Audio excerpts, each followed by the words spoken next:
Bismillahirrahmanirrahim.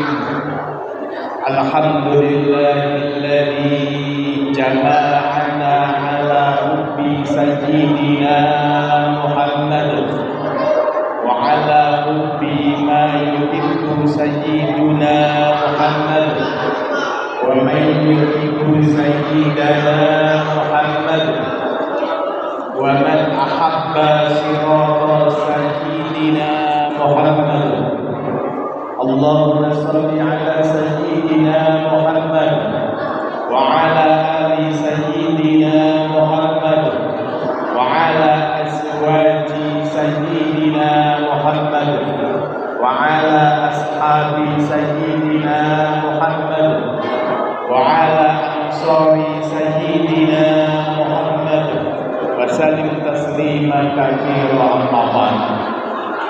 Hadirin hadirin, para alim, para ulama, para asatidz, para tokoh agama, tokoh masyarakat, para imam masjid, dan semua para tokoh yang tidak bisa kami sebutkan satu persatu, semuanya yang kami muliakan dan kami ta'zimi. Spesial al-akhos kepada akikal kirafillah Ustaz yang Faunas yang kami muliakan, kami hormati. Salam takdim saya spesial saya hadiahkan kepada seluruh yang hadir, para pecinta Rasulullah SAW, ibu bapak, hadirin hadirat, muslimin muslimat, mukminin mukminat, muta'allimin muta'allimat rahimakumullah. Alhamdulillah wa syukurillah, bahwasanya pada malam hari ini kita masih diberikan banyak nikmat oleh Allah Subhanahu wa taala. Betul? Betul Ibu? Salah satu nikmat karunia Allah yang diberikan kepada kita, bahwa pada malam hari ini kita bisa ditakdirkan oleh Allah bisa berkumpul di tempat yang baik, dalam rangka yang baik, dengan niat yang baik, di tempat yang baik, bersama orang-orang yang baik. Mudah-mudahan kumpulnya kebaikan-kebaikan ini benar-benar menjadi wasilah kita memperoleh kemuliaan Allah, mulia dunia, mulia akhirat. Allahumma. Semoga dengan semangat memperingati Maulid Nabi Muhammad SAW ini kita mendapat rahmat dan barokah Allah Subhanahu wa taala. Semoga yang hadir di sini semuanya diberkahi umurnya, amin. Diberkahi keluarganya, diberkahi anak cucunya, diberkahi pekerjaannya, dikabulkan segala doa dan hajatnya, dan diselamatkan dunia akhiratnya, amin Allahumma. Amin Allahumma. Izin Pak Imam, saya di atas tinggi banget ini, insyaallah. Dan kalau saya lihat wajah-wajah yang hadir di sini semuanya, ini dari Pak Imam, Pak yang Faunas, Pak Sabiti, sampai ke sana ke belakang ibu-ibunya, sampai ke sini, sampai ke Pak Koordinator tadi. Ini sepertinya wajah-wajah calon penghuni surga semuanya. Saya teringat Ibu, salah satu riwayat yang tertulis dalam kitab Durratun Nasihin, di mana Rasulullah SAW menyampaikan, Innallaha ta'ala ja'ala bani adama ala tamanil khisalin. Sesungguhnya Allah Subhanahu wa taala menciptakan anak keturunan Adam itu menjadi 8 kelompok. Berapa, Bu? 8 kelompok. Minha arba'u li ahlil jannah. 4 diantaranya adalah calon-calon penghuni surga. Alhamdulillah. Saya sebutkan satu saja. Ciri penghuni surga kata Rasulullah dalam riwayat ini, beliau menyampaikan wajhun malihun, wajah yang berseri-seri, wajah yang selalu senang, wajah yang murah senyum. Alhamdulillah. Ini tadi saya lihat dari tadi semuanya murah senyum dan merangka memperingati Nabi besar Muhammad Sallallahu Alaihi Wasallam. Cuman kadang-kadang Pak Imam saya ini masih ragu nih, ibu-ibunya murah senyum ini karena seneng ngaji atau karena jajannya banyak, Bu? Halo? Halo? Karena ngaji ya? Alhamdulillah. Jadi kita ngaji, kita diberikan kesehatan oleh Allah, diberikan afiah, diberikan kesempatan, terus kita bisa gunakan sehat kita, afiah kita, kesempatan kita untuk hadir di tempat yang paling mulia ini. Mudah-mudahan ini sebagai wujud syukur kita kepada Allah Subhanahu wa ta'ala. Badan sehat, alhamdulillah. Ngaji bisa berangkat, alhamdulillah.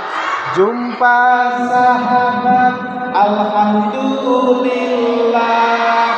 Ditambahi nikmat, alhamdulillah. Salatullah salamullah ala toha rasulillah.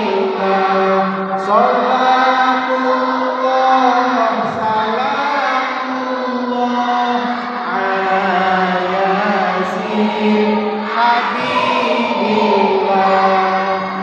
Bisa ibadah, alhamdulillah.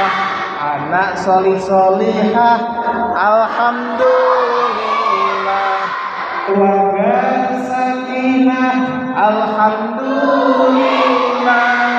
Ditambah anugerah, alhamdulillah. Salatullah salamullah ala toha rasulillah. Salatullah salamullah ala yasin habibillah. Nabi Muhammad. Ibu bapak yang saya muliakan, Nabi Muhammad Sallallahu Alaihi Wasallam itu lahir di bulan Rabiul Awal. Betul apa betul? Rabi itu bahasa Arabnya artinya musim semi. Awal itu artinya yang pertama. Jadi Rabiul Awal itu artinya musim semi yang pertama. Dalam kalender Hijriyah itu diawali dengan Muharram, Safar, Rabiul Awal. Dulu di Jazirah Arab, Rabiul Awal itu adalah musim semi. Musim semi itu musim yang paling indah. Kalau satu negara musimnya lebih dari dua, itu musim yang paling indah di pandang mata adalah musim semi. Nah, Rasulullah Shallallahu Alaihi Wasallam dilahirkan di musim yang paling indah oleh Allah Subhanahu Wa Taala. Seolah-olah Allah mengatakan kepada kita, wahai manusia, saya sempurnakan keindahan musim semi ini dengan lahirnya manusia paling agung, lahirnya manusia paling penuh kasih sayang, manusia yang nanti akan menjadi rajanya dunia dan rajanya akhirat, yaitu Rasulullah Shallallahu Alaihi Wasallam. Rabiul Awal itu awalnya, Pak. Mula-mulanya Rabiul Awal itu nggak ada apa-apa. Jadi tidak termasuk bulan yang mulia, Rabiul Awal.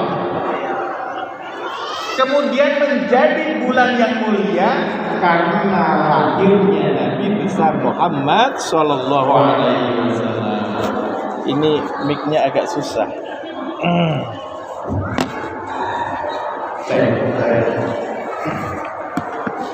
Ibu bapak yang saya muliakan, lebih jelas ini ya? Iya ya?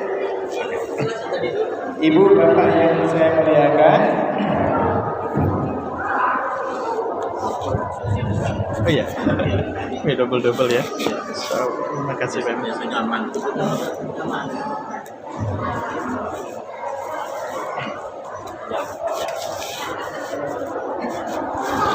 Sampai mana tadi ya? Rabiul Awal. Jadi Rabiul Awal ini adalah bulan yang biasa-biasa saja. kemudian menjadi mulia karena lahirnya Nabi Muhammad SAW. Ibu bapak yang saya muliakan, Nabi Muhammad ini adalah manusia paling penyayang. Dia itu sangat mencintai kita semuanya. Kita cinta apa tidak ibu dengan Nabi Muhammad? Cinta. Biasanya cinta itu ibu semakin malam semakin semangat. Betul apa betul? Cinta bukan hanya di mata, cinta hadir di dalam jiwa. Jadi cinta itu Pak Unas itu bukan kata benda, kata sifat, tapi cinta yang sesungguhnya adalah kata kerja. Dia harus banyak tuntutan-tuntutan. Dan contoh yang dicontohkan oleh Rasulullah SAW, beliau sangat cinta kepada kita. Sebuah riwayat mengatakan, dulu itu ibu bapak, istrinya Nabi Muhammad SAW yang namanya Aisyah, dia minta kepada Rasulullah begini, ya Rasulullah, ud'ullah li, doakan aku wahai Rasulullah, mintalah kepada Allah untukku, ud'ullah li. Kemudian Rasulullah menyampaikan, Allahumma gfir li Aisyata ma taqaddama min dambiha wa ma ta'akhkhar wa ma asarat wa ma a'lanat. Tahu artinya Bapak? Rasulullah mengatakan, wahai Allah, ampunilah dosa-dosa Aisyah, dosa yang masa lalu maupun dosa yang akan datang, dosa yang terang-terangan maupun dosa yang sembunyi-sembunyi. Mendengar doa dari Rasulullah ini, Aisyah sangat senang sekali, Pak. Beliau sangat gembira, sangat senang, sampai-sampai Rasulullah menyatakan, wahai Aisyah, apakah engkau suka dengan doa yang baru saja saya panjatkan? Aisyah mengatakan, senang banget ya Rasulullah. Engkau ini adalah Al-Mustafa. Engkau ini adalah manusia pilihan Allah. Doa-doa engkau mustajabah. Sementara engkau mendoakan aku agar aku diampuni oleh Allah SWT. Saya senang banget. Kemudian Nabi Muhammad SAW mengatakan begini, Pak. Wahai Aisyah, demi Allah, wallahi, kata Rasulullah. Ini hadis yang sangat menggembirakan kita, Pak. Rasulullah mengatakan, wallahi, innaha la du'ai li ummati fi kulli shalah. Demi Allah Aisyah, saya itu berdoa minta ampun seperti tadi itu untuk umatku tiap-tiap saya melaksanakan sholat. Alhamdulillah. Jadi Bapak Ibu, kita belum lahir, Rasulullah sudah sangat menyayangi kita. Kita belum ada, Rasulullah sudah mendoakan agar dosa-dosa kita diampuni semuanya. Alhamdulillah. Dosa kita sedikit apa banyak Bapak? Pak Imam pernah ngitung dosa? Kira-kira berapa dosanya memang? Pak Sayuti pernah? Bu,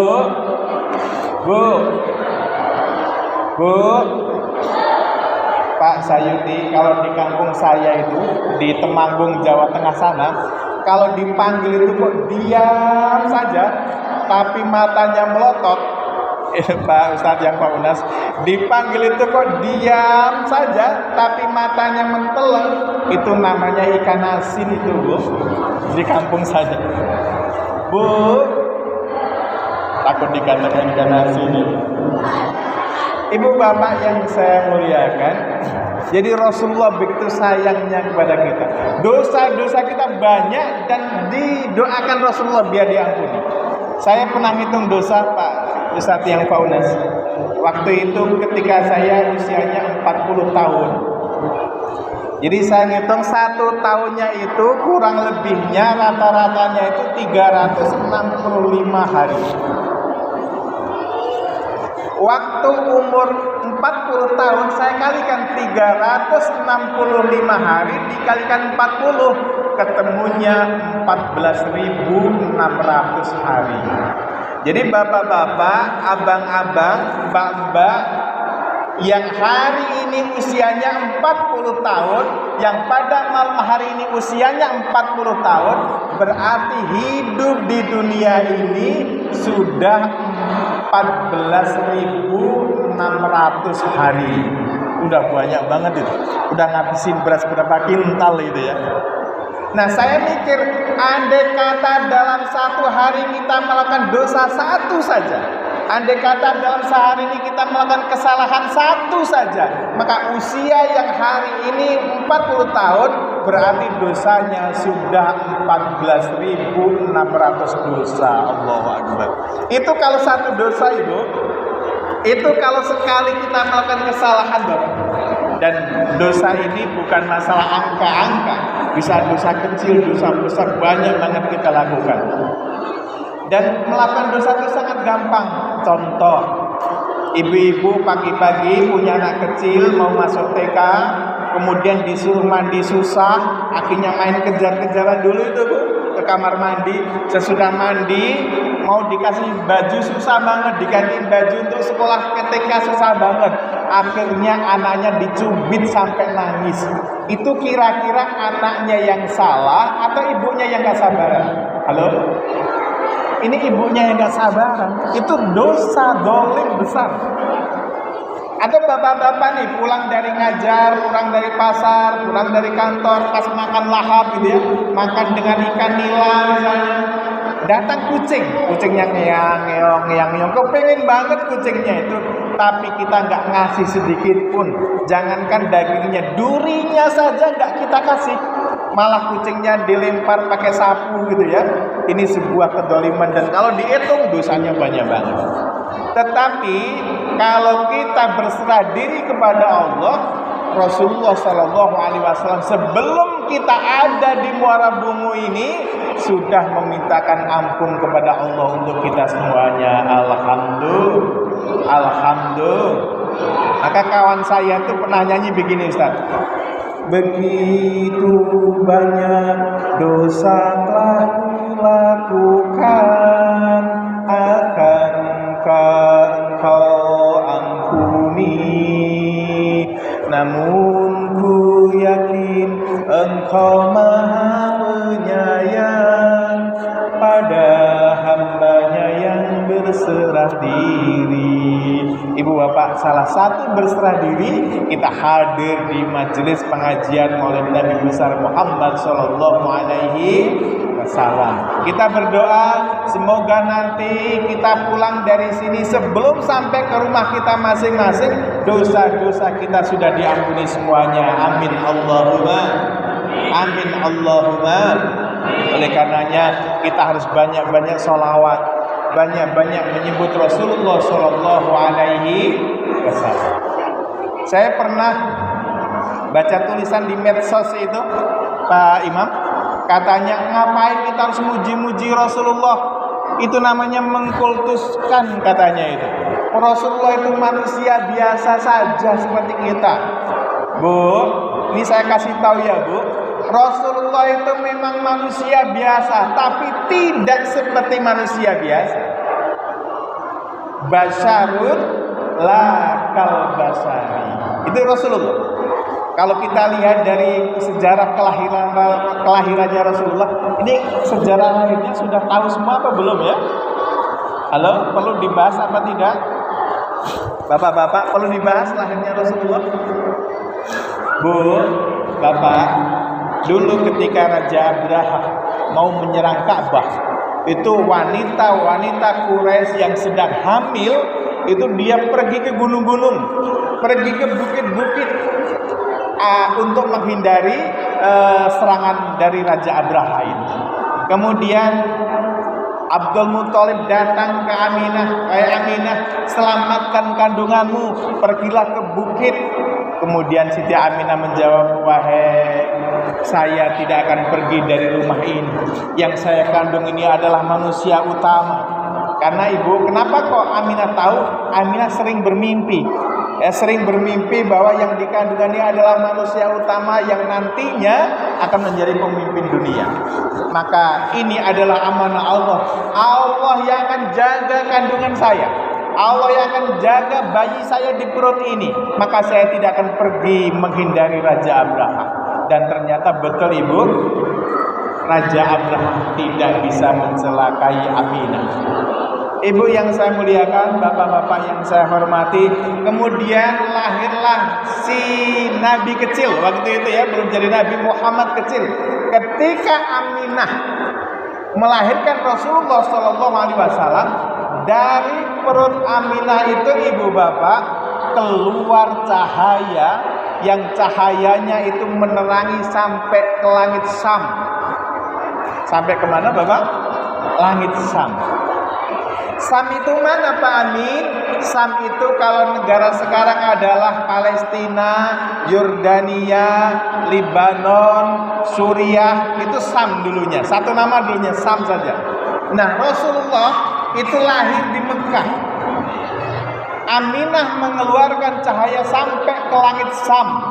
Kita bisa bayangin ibu, dari Mekah ke Palestina itu jaraknya kurang lebih 1.500 km. Jauh apa jauh? Jauh apa jauh? Jauh banget.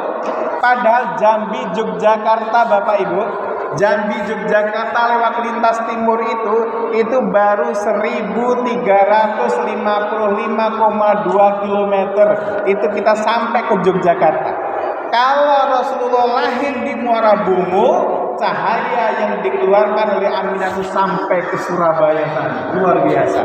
Ini adalah menunjukkan firasat bahwa sang Nabi Muhammad ini nanti kelak akan menjadi pemimpin dunia. Alhamdulillah.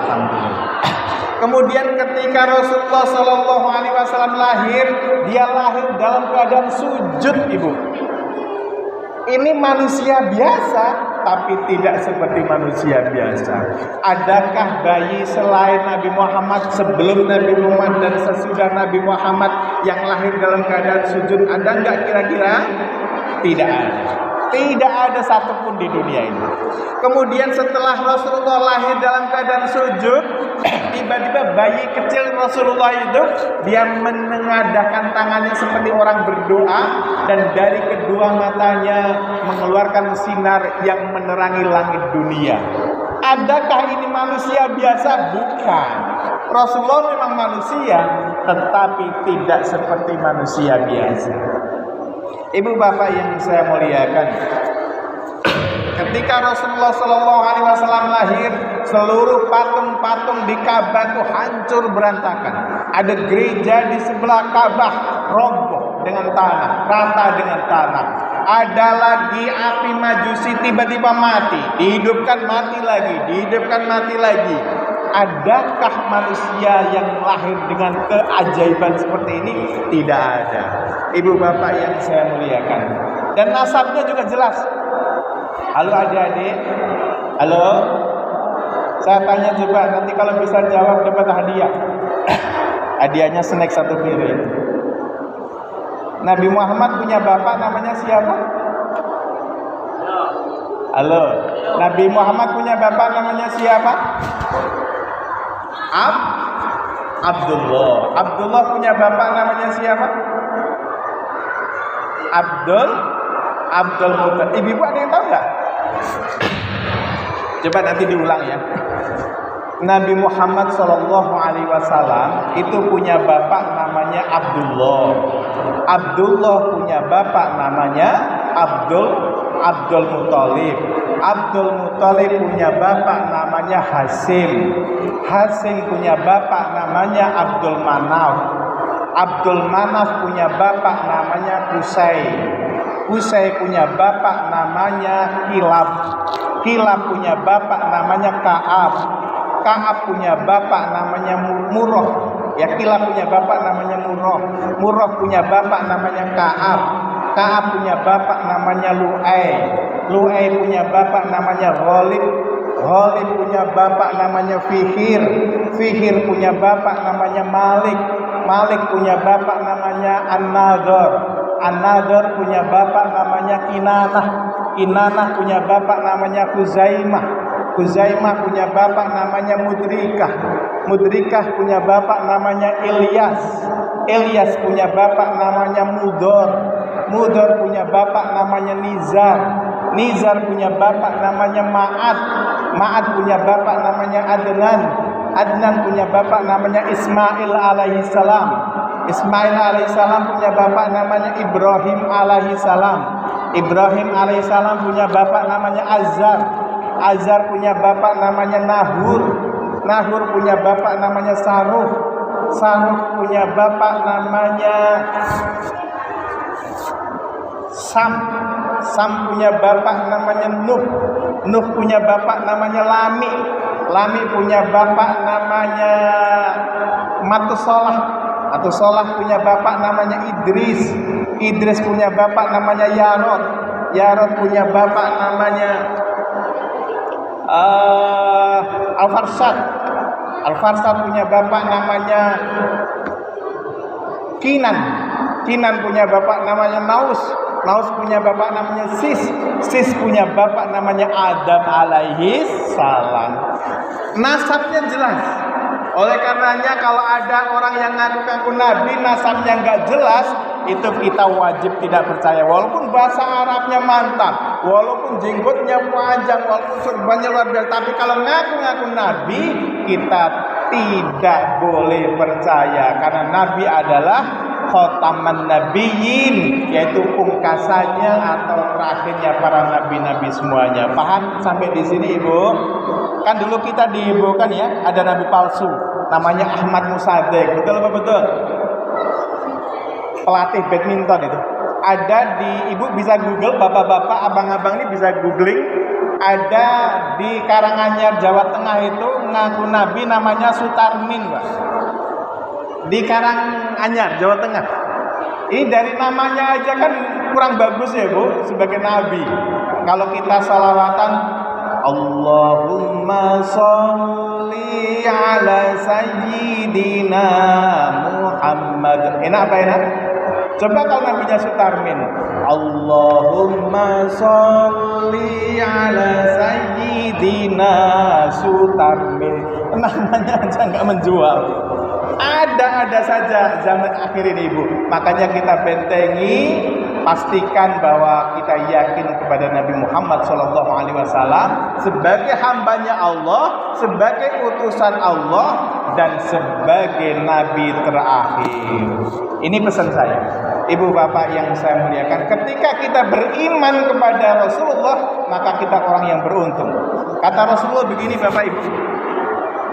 Ini biasanya sampai jam berapa Pak Imam, Pak Ustadz yang panas? Bebas. Mas. 10 menit lagi siap? Siap ya? Ibu bapak yang saya muliakan, Rasulullah menyampaikan begini, tuba, beruntunglah, liman, bagi siapa saja. Ya, tuba, beruntunglah, liman, bagi siapa saja, ro'ani, yang melihatku, wa amani, dan yang beriman kepadaku. Rasulullah mengatakan begitu. Beruntunglah orang yang melihatku dan beriman. Siapa mereka? Para sahabat-sahabat Nabi Shallallahu Alaihi Wasallam. Tapi Rasulullah mengatakan 3 kali, Pak. Tuba, summa tuba, summa tuba. Beruntunglah, beruntunglah, beruntunglah. Liman, siapa saja amanabi, yang beriman kepadaku, walam yaroni, walaupun belum pernah melihatku. Ini Masya Allah. Kita disebut, kalau sahabat Nabi disebut tuba, beruntung sekali. Tapi kita tuba, tuba, beruntunglah, beruntunglah, beruntunglah orang yang percaya kepadaku, kata Rasulullah, dan orang walaupun dia belum pernah melihatku. Alhamdulillah, walaupun kita berada di muara bumi jauh dari jazirah Arab, kita bukan apa-apanya dengan Nabi Muhammad SAW. Tapi kalau kita yakin, maka kita termasuk orang-orang yang disabdakan Rasulullah, yaitu orang-orang yang beruntung fid dini wad dunya hatal akhirah. Amin Allahumma Amin Allahumma. Oleh karenanya dan iman ini sangat penting, Pak. Nanti satu keluarga, bapak ini punya keluarga ya, ada istri, anak dan sebagainya. Kalau salah satunya di antara keluarga kita nggak beriman, itu nanti nggak bisa kumpul lagi di surganya Allah Subhanahu Wa Taala. Nggak bisa kumpul. Bu, saya kasih tahu ya. Di akhirat itu, Bu, ada orang yang ayahnya masuk surga, anak ayahnya masuk surga, anaknya masuk neraka. Ada apa tidak? Ada apa tidak? Ada. Contohnya siapa? Contohnya Nabi Nuh alaihissalam. Nabi Nuh itu Rasulullah, dakwah siang dan malam. Ini kalau Nabi Muhammad kan dakwahnya siang, malamnya untuk ibadah. Tapi kalau Nabi Nuh siang malam dia berdakwah. Tapi anaknya yang namanya Kan'an, dia kafir, tidak beriman. Maka sang ayah Nabi Nuh ini masuk surga, anaknya di neraka. Naudzubillahi min dzalik. Ada lagi yang anaknya di surga, bapaknya di neraka. Siapa? Nabi Ibrahim alaihissalam. Nabi Ibrahim ini bapaknya para anbiya, tapi ayahnya sang produsen berhala. Maka Nabi Ibrahim berada di surga, ayahnya di neraka. Ada lagi yang suaminya di surga, istrinya di neraka. Siapa ibu? Nabi Lut alaihissalam.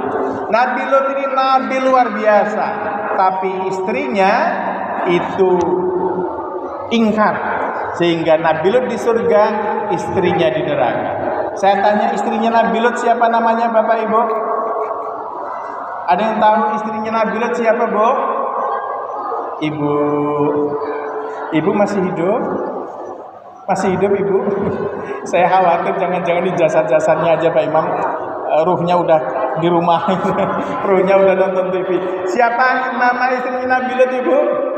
Namanya Bulut gitu, Ibu. Itu jawaban yang paling pas itu. Namanya Bulut, walaupun nama aslinya adalah Wakilah.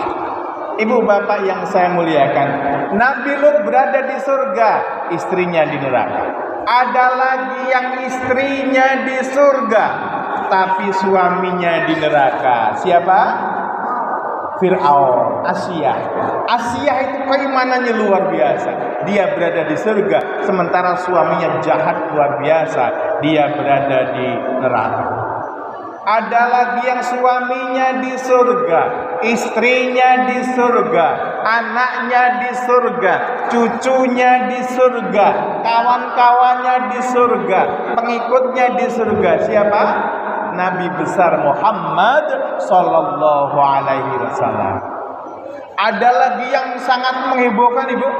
Suaminya di neraka, istrinya di neraka juga. Nah, ini dua-duanya ini nggak ada yang beruntung ini. Istrinya di neraka, suaminya di neraka juga. Siapa? Abu Lahab, ya. Abu Lahab ini masya Allah Ibu, dia tidak ada kebaikannya sama sekali. Seumur-umurnya nggak ada kebaikannya. Hari-harinya dia hanya berpikir bagaimana Rasulullah itu celaka, bagaimana Nabi itu dia berhenti dakwahnya. Tetapi anehnya itu Bapak, Abu Lahab itu setiap hari Senin itu dapat dispensasi dari Allah Subhanahu wa taala, enggak dapat siksa. Dari jari jemarinya ini, dari celah-celah jemarinya keluar air yang sangat sejuk dan dia minum setiap hari Senin. Nanti kalau sudah maghrib malam Selasa itu disiksa lagi. Begitu seterusnya. Nanti Senin libur. Terus nanti maghrib malam Selasa disiksa lagi. Kenapa kok kayak gitu? Ternyata selidik punya selidik, Abu Lahab ini dulu pernah merasa senang, pernah bergembira satu kali ketika Rasulullah SAW lahir ke dunia. Ketika disampaikan oleh budaknya yang namanya Suwaibah mengatakan, Tuhan, keponakan Tuhan itu sekarang sudah lahir, orangnya ganteng, bersih. Ponakan saya yang mana? Yang putranya Aminah. Oh, saking senengnya itu Bapak Ibu, kemudian Abu Lahab memerdekakan Suwaibah pada waktu itu. Dan sebagai syukurannya atas kelahirannya Rasulullah Shallallahu Alaihi Wasallam, Abu Lahab ini menyembelih syukuran ya, menyembelih unta sebanyak 20 ekor. Jadi kalau masjid lintas asri sini harusnya malam ini nyembelih 20 ekor sapi gitu ya Ustaz yang tahu Nas.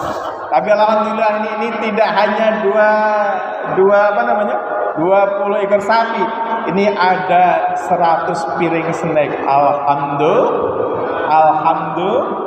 Mudah-mudahan ini dicatat sebagai cinta kita kepada Rasulullah Sallallahu Alaihi Wasallam. Ibu bapak yang saya muliakan, jadi senangnya Abu Lahab sekali bisa menyelamatkan 1 minggu sekali, yaitu setiap hari Senin. Ketika kita senang dengan lahirnya Nabi Muhammad setiap hari, setiap tahun, setiap bulan, setiap hari kita bersolawat, baik dalam keadaan sholat maupun di luar sholat, insya Allah kita akan dibebaskan dari neraka oleh Allah Subhanahu Wa Taala selama-lamanya. Amin Allahumma, amin Allahumma. Ibu bapak yang saya muliakan,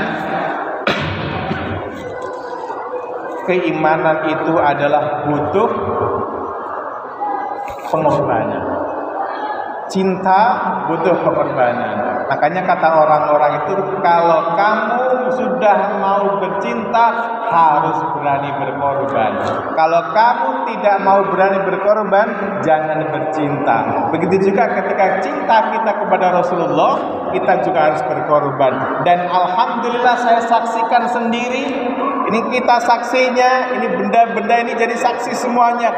Kita pernah cinta kepada Rasulullah, pernah hadir di masjid yang penuh barokah ini nanti akan jadi saksi dan akan jadi pembela-pembela kita di hari kiamat kelak. Amin Allahumma, amin Allahumma. Dan ini perintah Allah loh Pak, Bapak. Dalam surat Yunus ayat 58 Allah berfirman, "Kul bi fadlillahi wa bi rahmatihi wa bidzalika falyafrahu." Kata Allah, kul katakanlah, bi fadlillahi dengan karunia Allah, wa bi rahmatihi dan dengan rahmatnya Allah. Wabidzalika, maka dengan keduanya itu, yaitu dengan karunia Allah dan dengan rahmatnya Allah, falyafrahu, maka bergembiralah. Nah, fadl, rahmat itu menurut para ahli tafsir adalah lahirnya Nabi besar Muhammad Sallallahu Alaihi Wasallam. Jadi Bapak Ibu yang saya muliakan, kita bergembira mengadakan Maulid Nabi, kita senang-senang membaca kisahnya Maulid Nabi. Ini adalah perintah Allah Subhanahu wa Ta'ala. Dalilnya surat Yunus ayat 58. Kalau malam ini kita sedang melaksanakan perintah Allah, berarti acara ini bukan bid'ah. Paham sampai di sini? Loh, masuk kita itu sedang menjalankan perintah Allah kok bid'ah, itu nggak mungkin gitu loh. Jadi Bapak Ibu yang saya muliakan, hadirnya kita di masjid ini adalah karena takziman wa takriman wa mahabbatan lin Nabi sallallahu alaihi wasallam. Kita mengagungkan kelahiran Nabi, kita memuliakan kelahiran Nabi, kita cinta kepada Nabi Muhammad sallallahu alaihi wasallam. Ibu bapak yang saya muliakan, oleh karenanya marilah. Jadi ketika kita mengagungkan Nabi Muhammad sama dengan mengagungkan Allah Subhanahu wa Ta'ala. Ketika kita itu memuliakan Nabi Muhammad sama dengan memuliakan Allah Subhanahu wa Ta'ala. Ketika kita mencintai Rasulullah Sallallahu Alaihi Wasallam sama dengan mencintai Allah Subhanahu wa Ta'ala. Ini termasuk ibadah yang luar biasa. Dan mumpung masih sehat, memang kita harus banyak ibadah. Mumpung masih sehat, perbanyak ibadah. Ibu bapak yang saya muliakan, mumpung sehat dan masih gagah, segeralah untuk ibadah. Allah, Allah, Allah. Bisa kayak gitu Ibu? Mumpung masih sehat dan masih gagah, segeralah untuk ibadah. Allah, Allah, Allah. Ingatlah saat badan kita tidak sehat, untuk ibadah rasanya susah. Ingat saat badan tidak sehat, untuk ibadah rasanya susah. Salatullah, salamullah ala toha rasulillah. Salatullah, salamullah ala yasin habibillah, ala yasin habibillah. Sekali lagi Bu, salawat. Salatullah, salamullah ala toha rasulillah. Salatullah, salamullah ala yasin habibillah, ala yasin habibillah. Di dunia jangan hanya mundar mandir, nuruti nafsunya pikir. Allah, Allah, Allah. Di dunia jangan hanya mundar mandir, nuruti nafsunya pikir. Allah, Allah, Allah. Apa engkau tidak khawatir bakal ketemu dengan mungkar nakir? Apa engkau tidak khawatir bakal ketemu dengan mungkar nakir? Salatullah, salamullah ala toha rasulillah. Salatullah, salamullah ala yasin habibillah, ala yasin habibillah. Sallallahu ala Nabi Muhammad. Terakhir Ibu, 7 menit lagi ya Ibu, Bapak yang saya muliakan. Terus indikator iman kita itu apa Pak Amin? Indikator iman saya sebutkan satu saja. Indikator iman kita itu adalah kita semangat sholat 5 waktu. Itu yang paling utama Ibu. Sholat itu adalah wajib. Setuju Ibu? Betul Ibu? Sholat itu wajib. Wajib itu apa Pak Amin? Wajib itu harus dikerjakan. Labudah, wajib. Wajib dikerjakan. Apapun alasannya, sholat harus dikerjakan. Ada sebuah lagu yang sering dinyanyikan anak-anak zaman dulu. Sepohon kayu daunnya rimbun, lebat bunganya serta buahnya, walaupun hidup 1000 tahun, kalau tak sembahyang apa gunanya? Walaupun hidup 1000 tahun, kalau tak sembahyang apa gunanya? Sekali lagi, sepohon kayu daunnya rimbun, lebat bunganya serta buahnya, walaupun hidup 1000 tahun, kalau tak sembahyang apa gunanya? Walaupun hidup 1000 tahun, kalau tak sembahyang apa gunanya? Ya Rasulullah salamun alaik, ya Rafi'an sa'ni wa daraji, adfaka yaji rotal alamin, ya uhai lal judi wal karami, adfaka yaji rotal alamin, ya uhai lal judi wal karami. Wajib sembahyang bagi muslimin 5 waktu yang telah ditentukan. Jangan kita tinggalkan, karena itu perintah Tuhan. kita tinggalkan, karena itu perintah Tuhan. Shallu ala Nabi Muhammad. Ibu bapak yang saya muliakan, sudah didesain sama Allah Subhanahu wa taala itu, Bu, bahwa sholat 5 kali dalam sehari semalam itu tidak mengganggu produktivitas kita, tidak mengganggu pekerjaan kita. Contoh nih ya, saya sampaikan. Sholat duhur itu kan kurang lebihnya tengah hari. Betul Bapak? Sholat duhur itu jam 12:30-an. Betul? Kalau tengah hari itu Bapak, itu waktunya istirahat. Agamanya apapun, entah Kristen, Hindu, Buddha, Konghucu, Shinto, entah itu orang Eropa, orang Asia, orang Jepang sana, semuanya kalau tengah hari itu waktunya istirahat. Nah, kita sebagai orang yang beriman, maka hanya disuruh mengerjakan sholat di sela-sela istirahat kita itu hanya 4 rakaat saja yang dinamakan sholat duhur. Jadi gak ganggu pekerjaan kita. Misalnya sholat asar taruhlah jam 4 kalau pakai jam ya.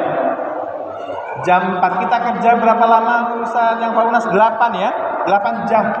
Kalau kita masuk kantor jam 8 kita hitung. Masuk kantor jam 8 berarti 9, 10, 11, 12, 1, 2, 3, 4. Jam 4 sudah selesai kerja. Tidak ada alasan untuk meninggalkan sholat asar. Betul apa betul? Betul. Sudah selesai pekerjaan kita, mau ngapain lagi? Jadi tidak ganggu produktivitas kita. Allah itu maha sayang kepada kita. Kemudian sholat maghrib, apalagi sholat maghrib ya, kita udah di rumah, sudah mandi, sudah bercengkrama dengan keluarga, dan Allah itu maha baik ibu bapak. Allah tahu kita lelah, dari pagi sampai sore beraktivitas, dari pagi sampai sore kita berkarya, capek, lelah. Makanya Allah syariatkan sholat maghrib hanya 3 rakaat saja. Ini luar biasa. Haruskah yang segini mau ditinggalkan? Allah udah ubral kayak gini. Kemudian lagi sholat isya. Sholat isya waktunya sangat panjang. Semisal Bapak Ibu belum bisa jamaah di masjid awal waktu, tapi sholat isya itu sangat panjang waktunya. Kemudian lagi sholat subuh. Sholat subuh itu Masya Allah, pabrik kalau kita ke sana belum buka. Kalau kita mau bekerja di pasar juga masih tutup. Kita mau ke kebun masih dingin. Kalau yang ngajar di sekolah juga belum buka. Ke kantornya juga masih tutup. Maka tidak ada alasan untuk meninggalkan sholat subuh. Paham Ibu? Dan Allah lagi-lagi tahu, Allah lagi-lagi paham kekuatan kita. Capek kita tidur itu, oleh karenanya sholat subuh hanya 2 rakaat saja. Hanya ibu-ibu besok kalau capek banget, siang sudah bekerja, malam tidurnya juga sampai larut malam, capek, makanya sholat subuhnya 2 rakaat saja ibu, saya jamin sah. Gak usah banyak-banyak. Gak usah 4 rakaat, 3 rakaat. Ibu bapak yang saya muliakan, sholat ini adalah utama. Beberapa tempo hari mengatakan, ada orang yang mengatakan, saya zakat, saya juga berbuat baik. Mungkin bapak-bapak tahu semua ya. Tapi saya belum sholat. Yang sama Ustaz latif itu. Alasannya sepele. Alasannya kenapa nggak sholat? Karena saya melihat orang yang sholat itu korupsi. Dia korupsi juga. Nah, sholat itu utama Bapak Ibu dalam Islam. Bahkan sholat itu ibarat kepala pada badan. Kalau tidak sholat, Islamnya mati. Betul apa betul? Nah, sama dengan kita makan. Kalau kita tidak makan, berkelanjutan mati. Loh, kenapa kita makan padahal ada orang makan korupsi juga? Kenapa nggak sekalian nggak makan? Saya nggak mau makan lah, karena saya lihat orang yang makan juga korupsi, kan begitu kan? Nah, inilah ibu bapak yang saya muliakan. Oleh karenanya saya sampaikan, saya tanya coba ini serius terakhir ke bapak-bapak sebelah sini. Bapak, halo bapak, kalau misalnya di Muara Bungu ini ada orang yang sangat kuat, bisa angkat besi 200 kilo tanpa kuda-kuda, set gitu. Itu orang kuat apa lemah? Kuat ya. Kalau bapak-bapak sini, kalau ada orang Bungu bisa angkat besi 200 kilo, tanpa kuda-kuda orang kuat apa lemah Bapak? Halo? Orang kuat. Betul Ibu? Nah, orang yang angkat besi 200 kilo itu Bapak Ibu tanpa kuda-kuda bisa angkat kayak gini, itu orang kuat. Tapi di hadapan Allah Subhanahu wa taala yang bisa angkat besi 200 kilo itu, jika dia tidak mampu mengangkat kedua tangannya untuk takbiratul ihram melaksanakan salat subuh, itu orang lemah di hadapan Allah Subhanahu wa taala. Boleh saya ceramah kayak gini? Kalau ada jenderal bintang 3, pakaiannya doreng, pegangannya senjata luar biasa, gagah perkasa, tapi kalau dia tidak mampu melaksanakan sholat subuh, itu jenderal-jenderal lemah yang tidak akan bisa kita andalkan untuk menjaga NKRI tercinta ini. Kalau ada polisi, di bahunya ada baloknya 2, 3, tapi dia pada waktu subuh tidak mampu menyingsingkan selimutnya untuk melaksanakan sholat subuh, itu polisi-polisi lemah, bukan polisi-polisi kuat. Karena sholat ini adalah sangat penting. Paham Ibu? Jadi pesan saya, tingkatkan kita kecintaannya kepada Rasulullah SAW. Kemudian indikatornya keimanan kita, jaga sholat 5 waktu. Mudah-mudahan Allah selamatkan kita fid dini wad dunya wal akhirah. Amin Allahumma. Amin Allahumma. Ini sudah jam 9:30. Izinkan saya menyudahi pengajian ini dengan pantun. Boleh? Pak Imam izin ya Pak Imam? Pantunnya kayak tadi itu ada Allah-Allahnya. 9:30. Telur puyuh dicampur bayam 9:30, memang sudah malam. Allah Allah Allah. Semuanya kompak ya Bu? Telur puyuh dicampur bayam 9:30, memang sudah malam. Allah Allah Allah. Jamur tiram dicampur kangkung karena sudah malam ngajinya rampung. Jamur tiram dicampur kangkung karena sudah malam ngajinya rampung. Sholatullah salamullah ala toha rasulillah. Sholatullah salamullah ala yasin habibillah, ala yasin habibillah. Sholatullah salamullah ala toha rasulillah. Sholatullah salamullah ala yasin habibillah, ala yasin habibillah. Cendrawasih dari Irian Jaya, terima kasih perhatian Anda.